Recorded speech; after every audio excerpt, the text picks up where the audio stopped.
Guys আসসালামু আলাইকুম। আপনারা কেমন আছেন? আশা করি তো অনেক ভালো আছেন। আসলে আপনারা অনেক ধরনের কমেন্ট করতেছেন আমাকে যে আমি বলে বিয়ে করতে চাচ্ছি, বিয়ে করার জন্য পাগল হয়ে গিয়েছি। এখন অনেকজনই তো অনেক কথা বলতে পারে, এটা অস্বাভাবিকের কিছু নাই, একজনা বলতেই পারে। কিন্তু আজকে আপনাদের কাছে কিছু কথা বলার জন্যই আসলাম।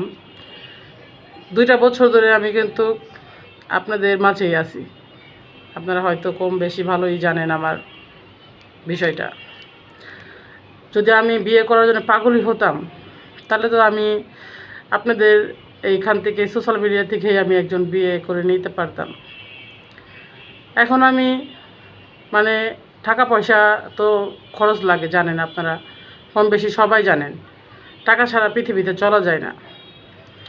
আমি 2 বছর ধরে বহন করতেছি মাহিমার খরচ, আমার খরচ, ঘর ভাড়া। ঢাকা শহরে থাকতে হলে তো ঘর ভাড়া দিতেই হবে, কারণ এটা তো বসে থাকে না, খাবার দাবার তো বসে থাকে না। এখন আমি মানে অপারক হয়ে আরও বেশি হয়ে যাচ্ছি যে এখন আমার কোনো কিছু করার নাই। এই ফেসবুকটা হলো মূল কারণ। এই কারণে এই ফেসবুকের আশায় আমি কিন্তু আমার স্বামী, আমার ফ্যামিলির থেকে আমি দূরে সরে গেছি এই ফেসবুকের জন্য। কিন্তু এই ফেসবুকে এখনও সফলতা অর্জন করতে পারিনি। তাহলে আমি কী করব? আপনারাই বলেন। আপনারা যে বাজে মন্তব্য করতেছেন, হ্যাঁ, অনেক ভাইয়েরা আমাকে বলে যে আপু আপনার টাকা পয়সা লাগলে বলবেন, বা মাহিমার জন্য কিছু লাগলে বলবেন। কেন? আপনারা আমাকে কেন দিবেন, বা কয়দিন দিবেন?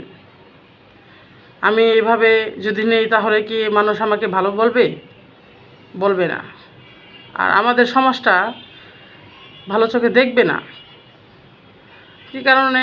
আমি একা মহিলা থাকি, মানুষ অনেক ধরনের নানান জাতি কথা বলে যে 2 বছর ধরে স্বামী ছাড়া আছো, যে কেমনে থাকে, আবার সোশ্যাল মিডিয়া অ্যাক্টিভ, এ মেয়ে ভালো নাকি হ্যান ত্যান মানুষ ধরনের, যে আপনারাও নানান জাতীয় কথা বলতেছেন।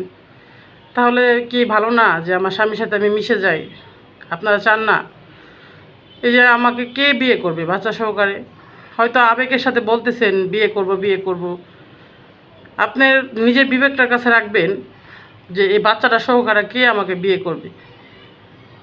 আমার বিয়ে হয়েছে জানা সত্ত্বেও কে বিয়ে করবে? ঠিক আছে, যদি কেউ বিয়ে করেন অবশ্যই আমার এই ভিডিওতে অবশ্যই বেশি বেশি কমেন্ট করবেন। কে বিয়ে করবেন আমাকে? অবশ্যই তার সাথে আমি যোগাযোগ করব, আমার নাম্বারটা দিয়ে অবশ্যই যোগাযোগ করব। কিন্তু আসলে না জেনে শুনে না কাউকে নিয়ে মন্তব্য করাটা ঠিক না। আমি তো অনেক দিন আপনাদের মাঝে ছিলাম, বা আমি যে অনেক দিন যাবৎ 2 বছর ধরে ভিডিও করি, এখনও পর্যন্ত আমি কোনো সফলতা অর্জন করতে পারিনি। তাহলে তো আমার চলতে হবে, আমি তো আর অন্য কোনো কাজ করতে পারি না। অনেক ধরনের মানুষ খারাপ মন্তব্য করেন। যদি খারাপ থাকতাম তাহলে তো অনেক টাকার মালিক হয়ে যেতাম। অনলাইন জগতে আসছি, মানুষ কিন্তু অনেক কিছু করে খায়, আমি কিন্তু তা না। আপনারা এখনও পর্যন্ত আমার মুখোশটাই খুলতে পারলেন না 2 বছর ধরে। ইনশাল্লাহ আমার স্বামী আসতেছে, তার সাথে নিয়ে ইনশাল্লাহ আপনাদের সামনে ফেসটা খুলব। আর সেদিনই হয়তো আপনাদের দেখা হবে ইনশাল্লাহ। আর আপনারা বাজে মন্তব্য করেন না। বাজে মন্তব্য করার আগে ভাবতে হয়। এখানে যদি আপনার মা বোন থাকতো তাহলে আপনি কিন্তু মন্তব্য করতেন না। তাই বলি কি ভাইয়ারা, আসলেই সবাই এই যে ভিডিওটা করি অনেক কষ্ট করে, আপনারা দেখবেন, অবশ্যই লাইক করবেন, শেয়ার করবেন। এরকম ধরনের অনেকবার কথাবার্তা বলছি, কিন্তু আপনারা অনেক ভাইয়ারা আমাকে সাপোর্ট করে, অনেকজনে এড়িয়ে চলে, অনেকজন দেখতে ভালো লাগে না, হয়তো তার কাছে ভিডিও ভালো লাগে না। তাই বলি যে এখন তার সাথে মিলে যাওয়াটাই বেটার। মাহিমার খারাপ তাকেই আসলেই আমি ইচ্ছা করলে কিন্তু স্বামী পাবো, ভালো দেখে বিয়ে হবে আমার, কিন্তু আমার বাচ্চাটা কষ্ট পাবে। তাকে নিয়ে কেউ আমাকে বিয়ে করবে না। এই যতজনায় যত কথা বলুক, হয়তো বলবে যে তুমি তোমার বাচ্চাটাকে দিয়ে দাও। ছোট বাচ্চা দিয়ে দিব কেমনে? হয়তো বলি আবেগের সাথে, কিন্তু কোটা তো ছোট বাচ্চা, আমি জন্ম দিছি, তার জন্য তো আমার একটা দায়িত্ব আছে। তাই বলি যে ভাইয়ারা আসলে নেগেটিভ কোনো কমেন্ট করবেন না। দেখি আপনারা কে আমাকে বিয়ে করতে চান, অবশ্যই ভিডিওর কমেন্ট বক্সে যে বলবেন, অবশ্যই দেখব, আমি চেষ্টা করব, দেখি কাকে বিয়ে করা যায়। আমি নাম্বার দিয়ে যোগাযোগ করবো ইনশাল্লাহ। সবাই ভালো থাকবেন, সুস্থ থাকবেন, এই কামনাই করি।